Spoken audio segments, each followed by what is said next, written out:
আজকে আমরা ষষ্ঠ শ্রেণীর প্রথম পর্যায়ক্রমিক মূল্যায়ন 2026 সালের পরিবেশ ও বিজ্ঞান বিষয়ের সম্পূর্ণ উত্তর সহ নমুনা প্রশ্নপত্র সেট 2 সম্পর্কে আলোচনা করব। তো চলো এই ভিডিওতে আমরা দেখে নিই ক্লাস 6 এর ফার্স্ট ইউনিট টেস্ট 2026 পরিবেশ ও বিজ্ঞান বা সায়েন্স সাবজেক্টের এই কোশ্চেন পেপার এবং তার উত্তরগুলো।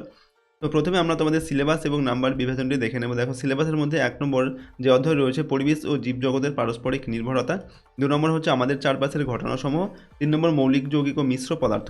তো এই অধ্যায়গুলো তোমাদের পড়তে হবে ফার্স্ট সামেটিভ এক্সামের জন্য। এবং তোমাদের পরীক্ষায় কীরকম প্রশ্ন দেওয়া হয় দেখো, তোমাদের টোটাল 30 নম্বরের পরীক্ষা হবে ফার্স্ট সামেটিভ এক্সামে এবং এক ঘন্টা সময় দেওয়া থাকবে। এপ্রিল মাসের প্রথমেই কিন্তু তোমাদের পরীক্ষা শুরু হবে, ঠিক আছে? প্রথম সামেটিভ যে পরীক্ষা হয় সেটা। দেখো প্রথমে 12টি এমসিকিউ প্রশ্ন দেওয়া থাকবে, 1 নম্বর মানের প্রশ্ন এগুলো, সঠিক উত্তর এখান থেকে বেছে নিয়ে তোমাদের লিখতে হবে। প্রতিটি অধ্যায় থেকে 4টি করে প্রশ্ন দেওয়া থাকছে। এরপর থাকবে 6টি 1 নম্বর মানের অতি সংক্ষিপ্ত প্রশ্ন, এগুলো প্রতিটি অধ্যায় থেকে দেখো 2টি করে প্রশ্ন দেওয়া থাকবে, 6টা থাকবে, এগুলো হচ্ছে 1 নম্বর মানের প্রশ্ন। এরপর 6টি 2 নম্বর মানের প্রশ্নের উত্তর তোমাদের লিখতে হবে, প্রতিটি অধ্যায় থেকে 2টি করে প্রশ্ন এগুলো দেওয়া থাকবে। দেখুন 12 নম্বর এখানে এক্সট্রা প্রশ্ন কিন্তু দেওয়া থাকবে তোমাদের। তো এইরকম প্যাটার্নে টোটাল 30 নম্বরের পরীক্ষা তোমাদের হবে ফার্স্ট সামেটিভ এক্সামে এবং সময় থাকবে 1 ঘন্টা। তো চলো আমরা এখন একটি কোশ্চেন পেপার এবং তার সম্পূর্ণ উত্তর দেখে নিই এবং প্রশ্নোত্তরের পিডিএফগুলো আমাদের অ্যাপের মধ্যে থাকবে, অ্যাপের লিঙ্ক ডেসক্রিপশন বক্সে রয়েছে, তাহলে তোমরা সেখান থেকে পেইড কোর্সের মধ্যে থেকে এই পিডিএফ ফাইলগুলোকে নিতে পারো। 1 নম্বর থেকে বলা হচ্ছে সঠিক উত্তরটি নির্বাচন করে লেখো। এখানে 1 × 12 = 12 রয়েছে প্রশ্নের মান। নাম্বার 1-এর 1 নম্বর দাগে ইস্ট হলো এক প্রকার ব্যাকটেরিয়া, ছত্রাক না ভাইরাস না প্রোটোজোয়া? তো ইস্ট হচ্ছে এক প্রকার ছত্রাক। 1-এর 2 নম্বর স্বর্ণলতা হলো এক প্রকার পরজীবী উদ্ভিদ, মিথজীবী উদ্ভিদ, মৃতজীবী উদ্ভিদ না অনন্যজীবী উদ্ভিদ? তো স্বর্ণলতা এটা হচ্ছে এক প্রকার পরজীবী উদ্ভিদ। 1-এর 3 নম্বর হচ্ছে পটাশিয়ামের সংকেত হলো পি, পিও, কে না পিটি? তো পটাশিয়ামের সংকেত হচ্ছে কে। এরপর দেখো জলের জীবাণু মারা হয় ক্লোরিন দ্বারা, নাইট্রোজেন দ্বারা, বোরন দ্বারা না সালফার দ্বারা? তো জলের জীবাণু মারা হয় ক্লোরিন দ্বারা। পরের প্রশ্ন, দুধ হলো মিশ্র পদার্থ, উদ্বায়ী পদার্থ, বিশুদ্ধ পদার্থ না অবিশুদ্ধ পদার্থ? তো দুধ হচ্ছে একটি মিশ্র পদার্থ। এরপর চাল থেকে ভাত হলো একমুখী পরিবর্তন, বহুমুখী পরিবর্তন, রাসায়নিক পরিবর্তন না ভৌত ও উভমুখী পরিবর্তন? তো চাল থেকে ভাত হলো এটা হচ্ছে রাসায়নিক পরিবর্তন। কুইনাইন পাওয়া যায় কফি বীজ থেকে, সিঙ্কোনা গাছের ছাল থেকে, সিঙ্কোনা গাছের মূল থেকে না সর্পগন্ধা গাছের মূল থেকে? তো কুইনাইন পাওয়া যায় সিঙ্কোনা গাছের ছাল থেকে। দই এর মধ্যে যে অণুজীবটি থাকে তার নাম হচ্ছে কি? ল্যাক্টোব্যাসিলাস রাইজোবিয়াম আর এরপর স্ট্রেপ্টোমাইসিস, স্যাকারোমাইসিস। তো দইয়ের মধ্যে যে জীবাণু থাকে বা যে অণুজীবটা থাকে সেটা হচ্ছে ল্যাক্টোব্যাসিলাস। কোন ক্ষেত্রে রাসায়নিক পরিবর্তন ঘটেছে? ন্যাপথালিন কঠিন অবস্থা থেকে বাষ্প হয়েছে, মাখন গলে গেছে, বাল্ব জ্বলে উঠেছে, খাবার হজম হচ্ছে? তো এখানে কোন ক্ষেত্রে রাসায়নিক পরিবর্তন হচ্ছে? এখানে দেখো খাবার হজম হচ্ছে, এটা রাসায়নিক পরিবর্তন হয়েছে। তারপর নিশাদল হলো MgCl2, NaCl, NH4Cl না CaCl2? তো নিশাদল হচ্ছে MH4Cl। ওকে, এটা হচ্ছে নিশাদলের সংকেত। অধাতু কিন্তু তাপের সুপরিবাহী হলো তামা, গ্রাফাইট, পারদ না অক্সিজেন গ্যাস? তো অধাতু কিন্তু তাপের সুপরিবাহী, সেটা হচ্ছে গ্রাফাইট। পরবর্তী প্রশ্ন হচ্ছে পাললিক শিলা হলো গ্রাফাইট, ব্যাসল্ট, পিউমিস না বেলে পাথর? তো এগুলোর মধ্যে পাললিক শিলা কোনটা? বেলে পাথর হচ্ছে একটি পাললিক শিলা। এরপর 2 নম্বর দাগে নিচের প্রশ্নগুলির এক কথায় উত্তর দাও। 1 × 6 = 6। 2-এর 1-এর দাগে ম্যালেরিয়ার জীবাণু শরীরের কোথায় বাসা বাঁধে? তো ম্যালেরিয়ার জীবাণু শরীরের যকৃতে এবং রক্তের লোহিত কণিকায় বাসা বাঁধে, ঠিক আছে? লোহিত রক্ত কণিকায় বাসা বাঁধে এবং মানুষের যকৃতে বাসা বাঁধে ম্যালেরিয়ার জীবাণু। কড মাছের যকৃতের তেলে কোন দুটি ভিটামিন পাওয়া যায়? তো ভিটামিন ই আর ভিটামিন ডি পাওয়া যায় কড মাছের যকৃতের তেলে। একটি অধাতুর নাম লেখো যা তড়িদের সুপরিবাহী। তো একটি অধাতু হচ্ছে গ্রাফাইট। এরপর রাসায়নিক পরিবর্তন কাকে বলে? যে পরিবর্তনে পদার্থের রাসায়নিক ধর্ম বা বৈশিষ্ট্য পাল্টে নতুন ধর্ম বিশিষ্ট পদার্থে রূপান্তরিত হয় তাকে রাসায়নিক পরিবর্তন বলে। তারপরে দেখো পেস্ট বা ক্ষতিকারক কীটপতঙ্গ কাকে বলে? যে সকল জীব তথা পতঙ্গ উদ্ভিদের দেহ থেকে পুষ্টিরস শোষণ করে নিয়ে উদ্ভিদের ক্ষতি সাধন করে তাদের পেস্ট বা ক্ষতিকারক কীটপতঙ্গ বলে। অথবা ফসফরাস ট্রাইক্লোরাইড অণুর সংকেত লেখন। তো PCl3, ঠিক আছে? এটা হচ্ছে ফসফরাস ট্রাইক্লোরাইডের সংকেত। তারপরে H2 বলতে কি বোঝায়? H হলো হাইড্রোজেনের একটি পরমাণু, 2H হচ্ছে হাইড্রোজেনের দুটি পরমাণু, আর H2 এটার মানে হচ্ছে হাইড্রোজেনের একটি অণু। ওকে, 3 নম্বর দাগে নিচের প্রশ্নগুলির সংক্ষিপ্ত উত্তর দাও। 2 × 6 = 12। এখানে প্রশ্নের মান 2 নম্বর করে। 3-এর 1-এর দাগে রাসায়নিক পরিবর্তন কাকে বলে? উদাহরণ দাও। যে পরিবর্তন একমুখী, পদার্থ বা বস্তুর মূল গঠনের পরিবর্তন হয়, রং, গন্ধ, স্বাদের স্থায়ী পরিবর্তন ঘটে তাকে তাপ উৎপাদিত হয় তাকে রাসায়নিক পরিবর্তন বলে। উদাহরণ হচ্ছে দুধ থেকে দই তৈরি হওয়া, চাল থেকে মুড়ি তৈরি হওয়া, এগুলো হচ্ছে রাসায়নিক পরিবর্তনের উদাহরণ। তারপর 3-2 নম্বর দেখে মিথ্যজীবিতে কাকে বলে উদাহরণ সহ লেখন। তো পুষ্টির জন্য যখন দুটি জীব পারস্পরিক সাহচর্যে একে অন্যের অনিষ্ট বা ক্ষতি না করে জীবন ধারণ করে এবং উভয়েই উপকৃত হয় তখন তাকে মিথ্যজীবিতা বলে। ওকে, এখানে সাহচর্য বলতে কি একে অপরকে সাহায্য করে বেঁচে থাকে আর কি। এই প্রক্রিয়ায় অংশগ্রহণকারী জীব দুটিকে মিথ্যজীবী জীব বলা হয়, যেমন সাগর কুসুম ও ক্লাউন মাছ। 3 নম্বর পর্যাবৃত্ত ঘটনা কাকে বলে উদাহরণ দাও।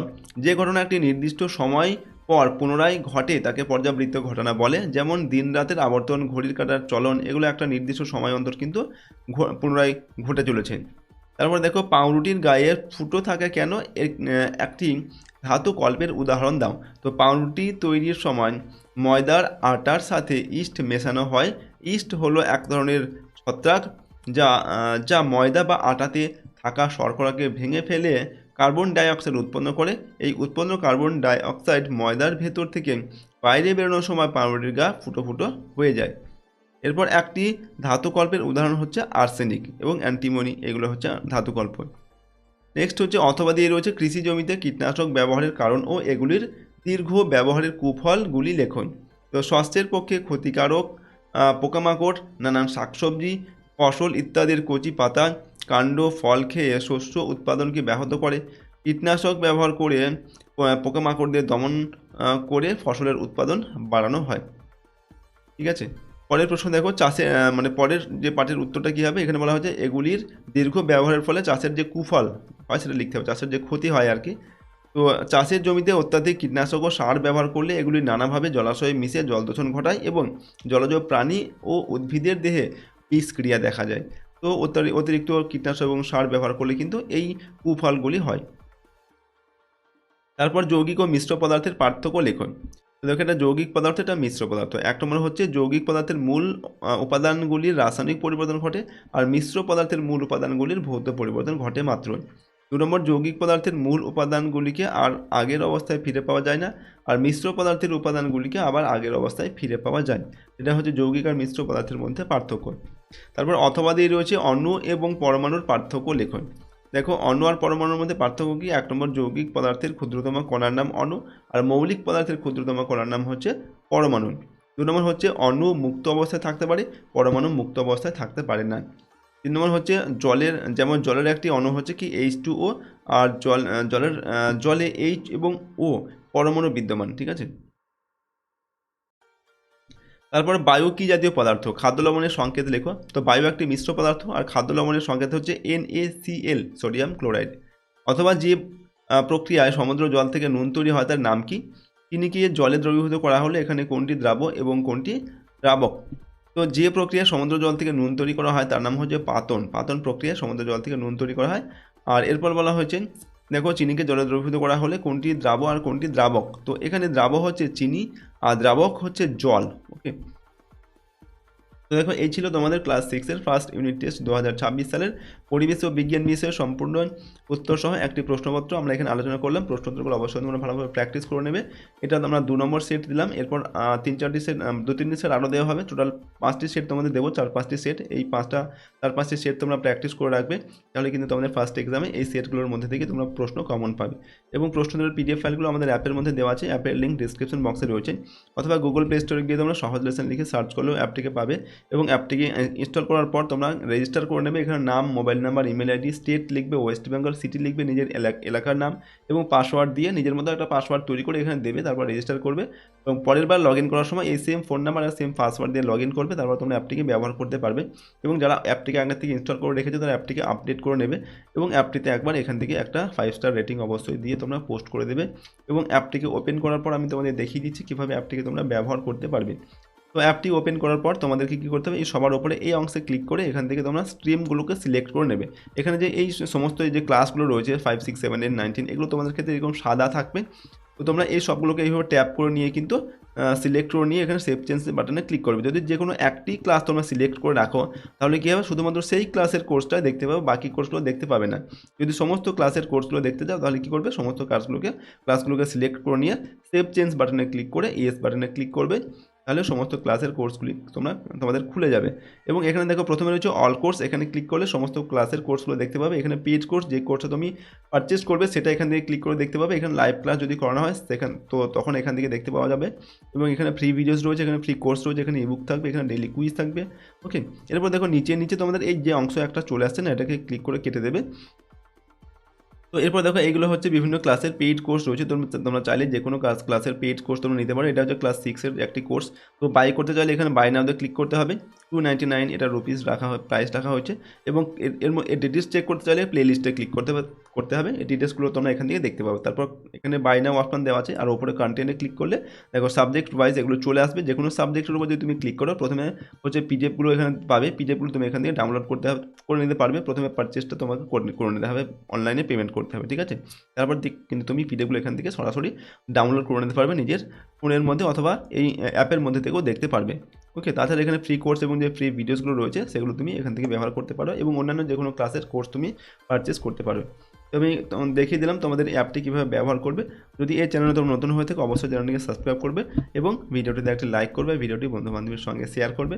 তো আজকে আমরা এই ভিডিওটি এখানে শেষ করছি। সম্পূর্ণ ভিডিওটি দেখার জন্য অসংখ্য ধন্যবাদ।